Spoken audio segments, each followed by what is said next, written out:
বন্ধুরা, দেখো আজকে কি খাচ্ছি।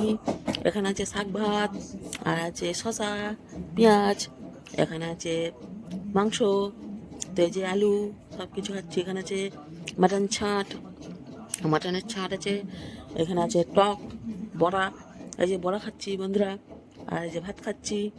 তোমরা দেখো কেমন লাগলো ভিডিওটা। দেখে কমেন্ট করো অতি অবশ্যই, আর ভালো লাগলে নিশ্চয়ই সাবস্ক্রাইব করে আমার পাশে থেকো বন্ধুরা। তোমরা সকলে অনেক অনেক ভালো থেকো, আর আমার পাশে থেকো, আমাকে সাপোর্ট করো, লাইক কমেন্ট আর সাবস্ক্রাইবার নিশ্চয়ই করে দিও বন্ধুরা। এত কষ্ট করে ভিডিও বানাচ্ছি, সাবস্ক্রাইব করে দিও, লাইক করে দিও। তো আমার খাওয়াটা কেমন লাগছে তোমরা দেখো বন্ধুরা। শাক ভাত খেতে খুবই ভালো লাগে। এটা হচ্ছে কি পুঁই শাক, আনিয়ে নিলাম পেঁয়াজ, আর এই যে এটা হচ্ছে মাটন ছাট, মাটন ছাট, ওই চুস্তা ফেবড়া সমস্ত কিছু দিয়ে মাটনের ছাট।